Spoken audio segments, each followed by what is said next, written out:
toujours pas en fait boobu mooy sama kilifa. bismillah mbokk yi ñu ngi leen di gërëm yéen ñëpp ñi nga xam ne yéen a nekk fii ndaxte ñoo àndandoo dem marché HLM jóge marché HLM ñëw fii di leen di masawu coono bu baax a baax di leen di gërëm ci seen disponibilité di wëy di ànd ak convention des jeunes reporters syndicat presse bi ak ñoom seen ci ñaawlu li nga xam ne moom la takk der yi di teg journalistes yi di teg li nga xam ne moom mooy organe de presse yi ci violence ci dóor rawatina jigéen yi ñu ngi koy ñaawluwaat ba fu ñaawlu yem di interpeller le président Macky Sall ci ne jeexal na mais pare na rafet ci askanu Sénégal yëpp na rafet ci journalistes yi di wàcc ci terrain bi ndaxte xëy na bëri na ay journalistes yoo xam ne du ñu wàcc ci terrain bi du ñu mëkk grenade lacrymogène du ñu mos liif donc ñu ngi masawu journaliste de terrain yi naam journalistes yëpp ay jàmbaar lañu waaye journaliste de terrain yi góor ak jigéen ngeen may ma nag ngeen may ñu ñun Diomaye mais président ñu beral loxo journaliste de terrain yi jigéen yi ndaxte xam ngeen ne ñu ngi dund la même chose que góor yi et vraiment ay jàmbaar lañu félicitations à vous tous. loolu bu noppee coalition Diomaye président moo leen woowoon tey ne leen dañuy dem ca HLM particulièrement précisément marché HLM pour séddale fa li nga xam ne moom mooy suñu spécimen suñu bulletin de vote bi nga xam ne le 25 février képp ki ànd ak Ousmane Sonko képp ki ànd ak Moustapha Guirassy képp ku ànd ak Maymouna Bousso képp ku ànd ak Ahmed Diallo képp ku ànd ak Aminata Touré képp ku ànd ak professeur Mary Teuw Niane képp ku ànd ak Dame Mbodj ak ñoom seen képp ku ànd ak Pastef képp ku ànd ak Bassirou Diomaye Diakhar Faye bulletin boobu ngay dugal ci urne bi le 25 février 2024 muy bésu élection spécimen boobu lañ doon séddale fële ca marché HLM gis ngeen ne bi ñu ñëwee commissaire bi ñëw na wax ak ñun bi mu ñëwee parce que xëy na boobu peut-être ñu si bëri ci yéen egsee gu leen bi mu egsee li mu wax mooy dama ñëw pour jox leen ordre ngeen jóge fi ma ne ko lu tax mu ne ma loolu mooy ordre yi ma ne ko mais monsieur le commissaire les députés de Yewwi Askan Wi dañoo dugal benn recours ci conseil constitutionnel te recours boobu day ajandi dogal yi président Macky Sall jël dafay ajandi li nga xam ne moom mooy loi bu dëppoowul ak constitution bi nga xam ne député Benno Bokk Yaakaar yi ak député wàllu yi voté nañ ko. ma ne ko kon ça veut dire que nous sommes en campagne électorale te bu ñu waxee campagne électorale dem saafonte ak askan wi dem waxtaan ak askan wi dem wax leen lan moo tax ñu war a votel Diomaye président dem wan leen ngir ñu min ko bulletin de vote Diomaye président ndaxte xam ngeen ne ñaar fukki bulletin la donc ci la ñu avancé waaw bi ñu avancé nag gis ngeen ni ñu waa HLM teeroo dafa mel ni waa HLM dafa mel ni askanu Sénégal Diomaye président rek lañ doon xaar dafa mel ni askan wi dañoo namm Diomaye président dégg ngeen fa sax ay yuuxu ñun Sonko la ñu ànd dafa mel ni tamit askanu Sénégal namm na bu baax a baax kii di président Ousmane Sonko ay président Ousmane Sonko bés bu génnee dinañ fi gis loo xam ne kenn mësu ko gis ay président Ousmane Sonko bu génnee mbooloo mi nga xam ne président Macky Sall bëggul àddina bi gis ko ci ne ñooñu ñoo topp Diomaye président ñooñu ñoo topp président Ousmane Sonko ñooñu ñoo topp Pastef dina gis mbooloo boo xam ne kenn mësu ko gis sur la planète Terre. donc mbokk yi waxtaan nañ ak commerçant yi distribué nañ suñu ay spécimen commerçant yi kontaan nañu dugg nañ suñu oto ñu bëggoon dem ci màkkaanu étudiant njàngaanu daara ju kawe yi nga xam ne ñu ngi bàyyeekoo Kédougou foofu la ñu bëggoon dem ngir jaale étudiant Kédougou ndaxte xam ngeen ne ci ñetti xale yi président Macky Sall faat boom am na si Modou Gueye nekk fële ca ginnaaw raay amoon na ci Landing Camara Ziguinchor waaye itam am na si Ali Alpha Tunkara bàyyeekoo Dindi Felo bàyyeekoo Kédougou donc bi ñu jógee HLM dañoo bëggoon dem ci ñoom fi ñu dëkk étudiant Kédougou ngir jaale leen li nga xam ne ñun ñoo ko bokk muy Alpha Tunkara waaye gis ngeen bi ñu dawee ba egsi lycée Kennedy fu muy jeexee ak ñaari deux voies face ngay waaj a dem fële nga xam ne mooy place de la nation gis ngeen autopolice taxaw suñu kanam taxaw ba si yàgg mu bàyyi oto président Guirassy jàll mu bloqué ñu taxaw ba mu neex leen ñuy dem ci oto dem ci oto bu nekk di xool ku ci nekk di jël ay numéro plaque d'immatriculation moo tax may waxaat fii ci kaw ci ne lépp lu dal leader yi nga xam ne ñoo fi nekk président Macky Sall la lépp lu dal seen oto président Macky Sall la ndaxte xamuñu lan moo tax ñu doon bennal oto yi di jël plaque d'immatriculation di xool ku ci nekk ñoom ñu ngi sol ay kagul ñenn ci ñoom ñu ngi sol ay kagul waaw koo xam ne yow amoo fit jàkkaarloog nit looy jël plaque d'immatriculation donc nous mettons en garde le président Macky Sall lu dal leader yii mooma lu dal oto yii mooma te dootuñu nangu li nga xam ne moo daloon daam muy dawal otom ñu koy di ko tirer ay bal duñ ko nangu et nous prenons à témoin l'opinion publique nationale et internationale bii oto président Guirassy rombe ñu bàyyi oto Yacine Fall ak defe naa oto Marème Soda jàll ñu bloqué waat ñu bàyyi ñun suñu oto ñu jàll ñu bloqué waat donc li muy tekki mooy seen taxawaay moo nekkoon pour ñu tas cortège bi yaa ngi di fàttaliku amoon na fi meeting ACAPES ñun ñëpp ak président Ousmane Sonko demoon fa ñu jóge ACAPES ñu ñibbi ci VDN bi takk der yi fees dell ci VDN bi ñuy dagg cortège bi benn par benn pour bañ maanaam oto yi àndandoo donc dama bëgg askanu Sénégal xam li nga xam ne moo xew et que lu ñu dal ñoom la ci jamono campagne la ñu nekk fekk conseil constitutionnel joxewul àtte ci recours bi nga xam ne député Yewwi Askan Wi Ayib mu ngi fii sama ginnaaw tonton Ayib fekk conseil constitutionnel joxul décision bi joxul dogalam ñu ngi ci campagne électorale donc ñun coalition Diomaye Président li ñu waxoon démb moom la ñu jëfee tey dañ leen waxoon ne dinañ wëyal campagne bi ba keroog conseil constitutionnel wax ndax askanu Sénégal moo am dëgg ci ne élection par la force dégg ngeen commerçant yi ci HLM nee nañ élection par la force nee nañ élection day am nee nañ kenn du randal élection loolu la askan wi bëgg c'est ça la profonde aspiration du peuple sénégalais loo ko wax leneen diversion la tey sax ñenn ci yéen ñu ngi may laaj ci yeneen tomb man ne leen xanaa déggu leen askanu Sénégal lu mu wax askanu Sénégal waxul benn baat bu dul élection par la force kon bu leen ñu laaj leneen askanu Sénégal dafa ne kenn du randal élection kon bu leen ñu laaj leneen parce que li askan wi bëgg la ñu war a wax te askan wi mooy ñun ñooy askan wi ñun nee nañ élection par la force 25 février day am élection coup d'état bi duñ ko nangu duñu nangu dem 15 décembre 2024 donc lii moo nekkoon li ma bëggoon wax di gërëm waa HLM yëpp di gërëm mes commerçants HLM yi di wax étudiants yi nga xam ne mooy les étudiants de Kédougou yoon yemul ci benn police moo ñu tere tey ñu ñëw foofu waaye coalition Diomaye Président du coalition bu ñuy xoxatal du coalition bu ñuy tiital du coalition buy dellu ginnaaw ndaxte dem jaale ay étudiants du crime du délit di wax askanu Sénégal ne ginnaaw tey dem nañ fële nga xam ne mooy marché HLM ñoom ñëpp nañ ñu déglu nañ ñu xaar waxtu yii di ñëw fan yii di ñëw dinañ xool naka la ñuy demee seeti Sénégalais yëpp di naqarluwaat waa aar sunu élection li ñu leen def interdire seen manifestation du dëgg du yoon di ko naqarluwaat gis ngeen fii la ñu woote woon askanu Sénégal yëpp ne na ñëpp mobiliser wu ndaxte manifestation aar sunu élection mooy suñu manifestation ñun Diomaye Président mooy ci yoon manifestation wu mboolem démocrate citoyen sénégalais boo xam ne jàpp nga ne Sénégal warul am coup d'état Sénégal warul am putsch Sénégal warul nangu président boo xam ne ginnaaw bu mu defee coup d'état constitutionnel mu bugg ñu yóbbu ci coup d'état militaire donc ñu ngi koy ñaawlu dégg naa déposé nañ tey pour def manifestation samedi en espérant que bii pas dinañ ko autoriser waaye ñun Diomaye Président li ñu war a def dinañ ko def waxtu yi di ñëw dinañ leen wax lan mooy beneen en fait programme bi ma bëgg a daanelee benn rek président nga jéggal ma Ousmane Sonko ku yàq deram di nga ko defaraat ku yàq ay waxam di nga ko defaraat weer yii passé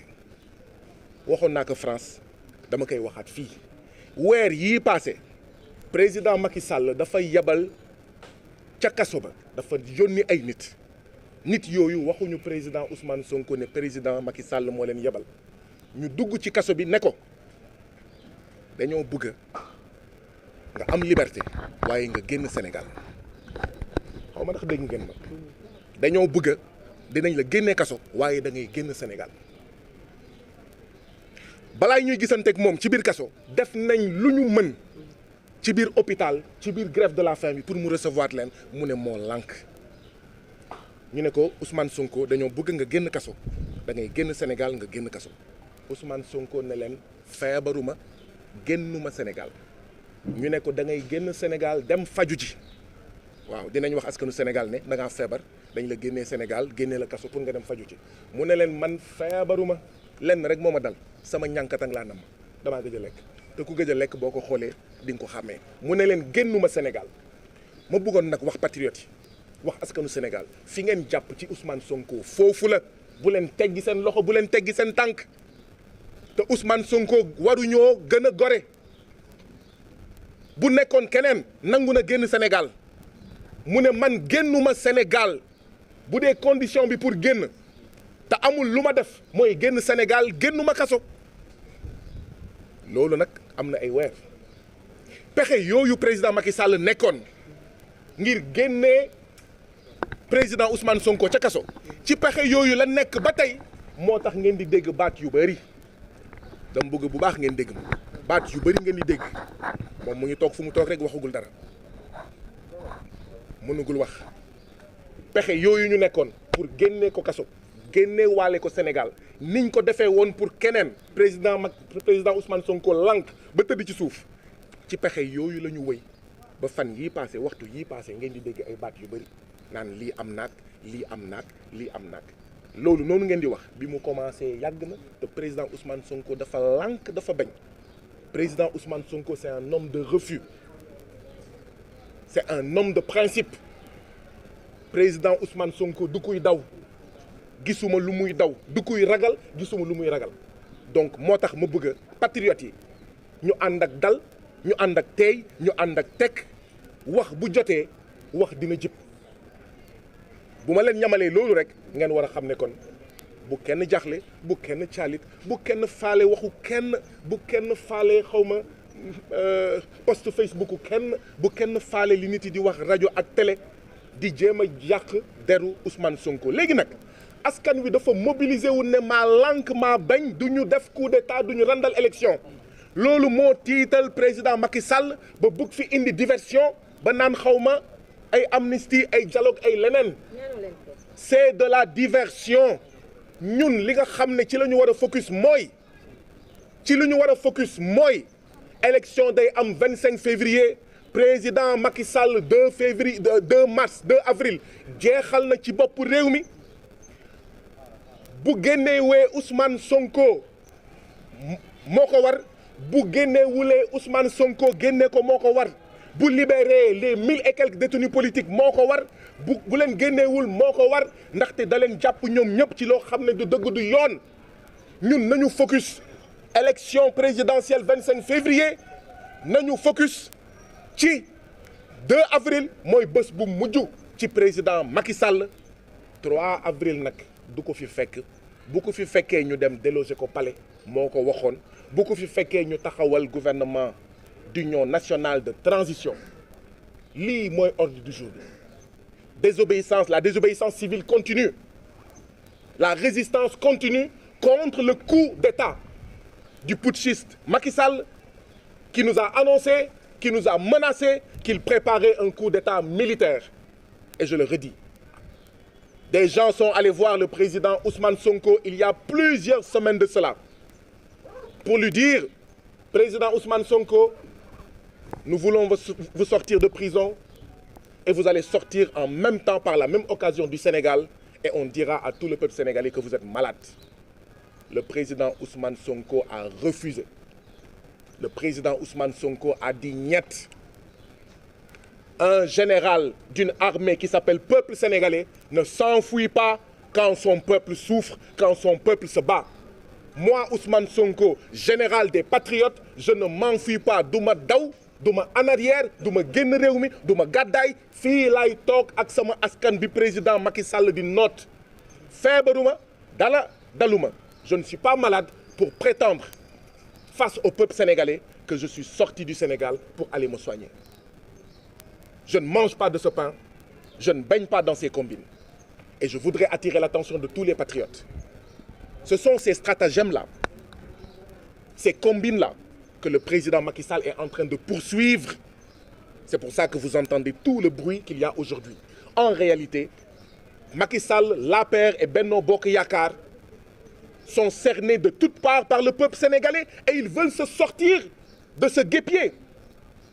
Président Macky Sall et APR et Benno Bokk Yakaar sont des pyromanes qui voulaient allumer un feu contre les patriotes et ce feu est en train de les brûler et ils viennent demander aux patriotes de les aider à éteindre ce feu. Ma ne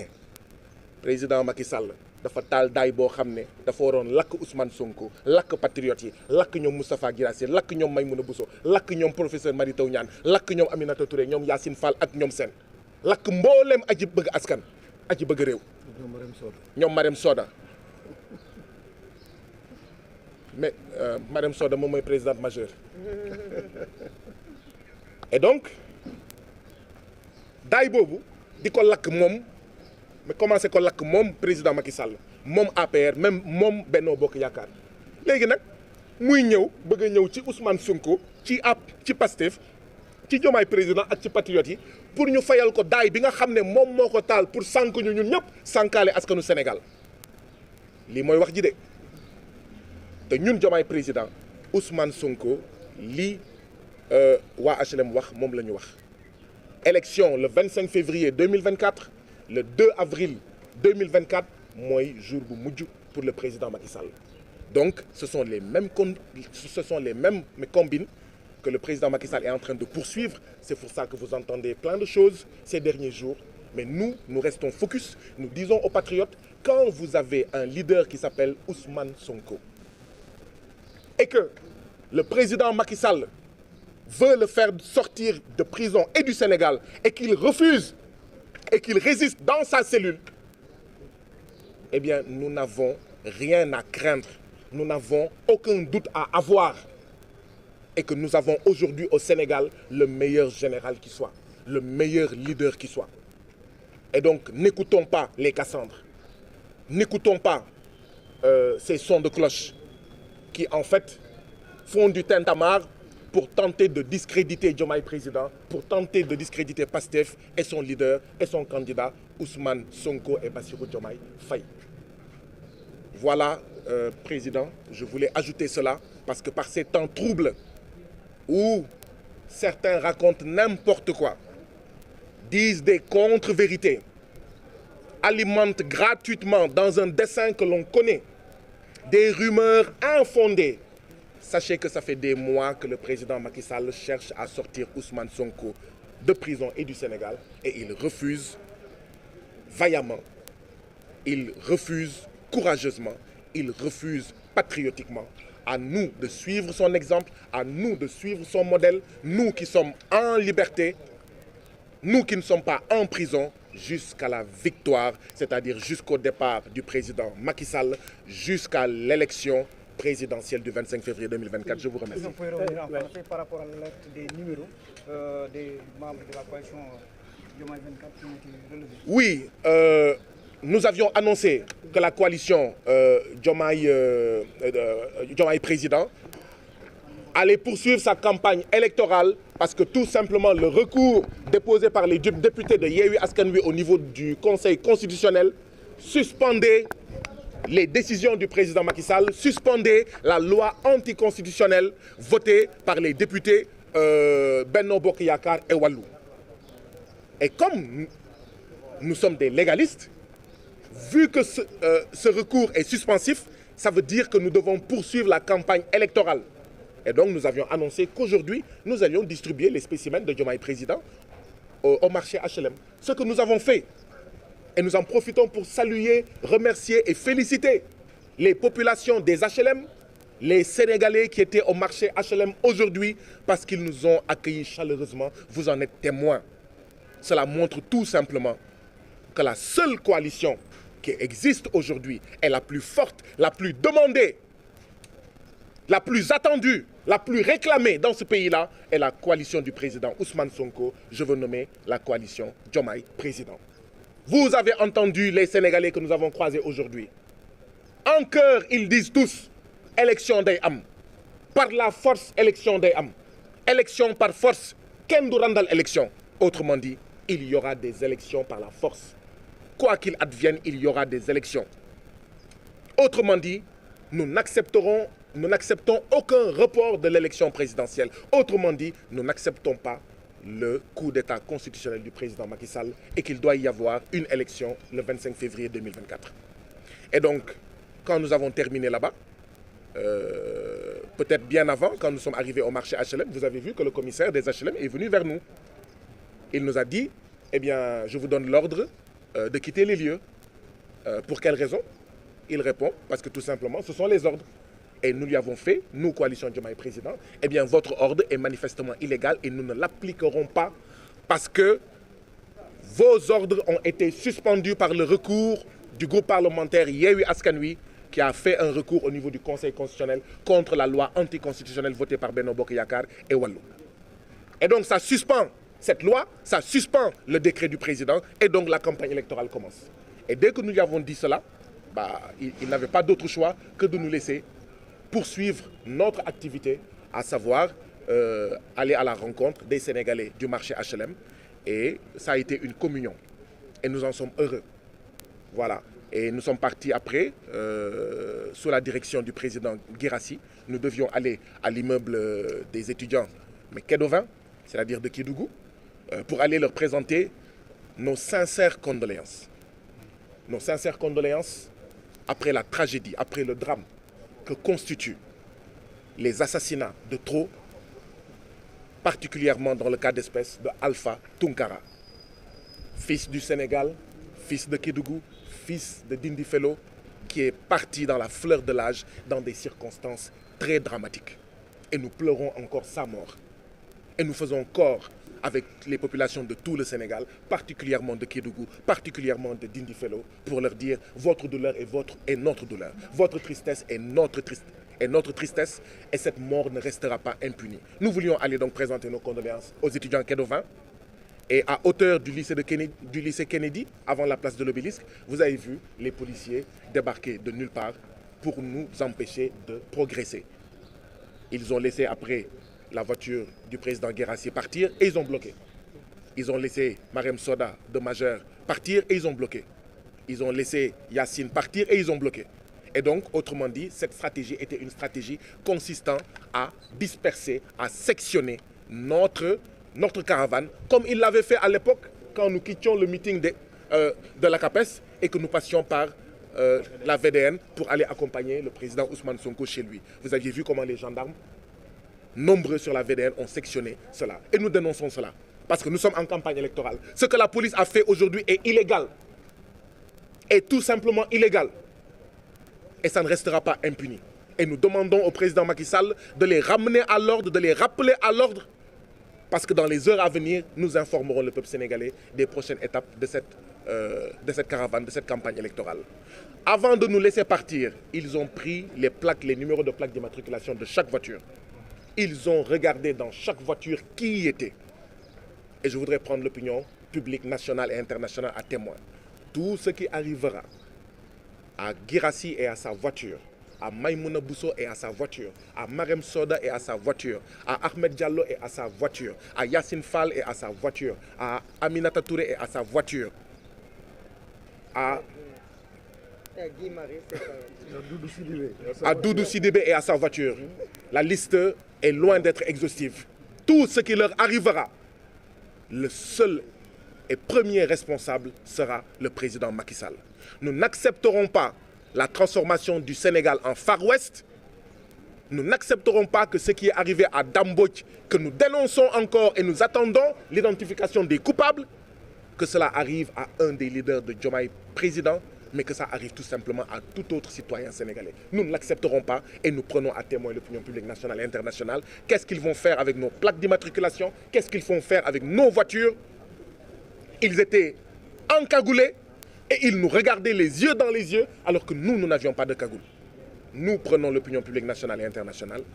S'ils touchent un seul cheveu de Marem Soda, de Guirassy ou de leur voiture, ils auront affaire à nous. Je crois que c'est l'élément que j'avais oublié et je vous remercie de votre aimable attention. Félicitations. Je pense que c'est bon, il a parlé pour... Merci beaucoup. Merci. Merci à vous. Merci. Comment vas-tu?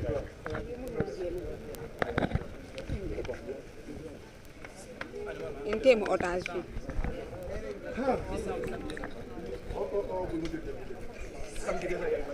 jërëjëf boy.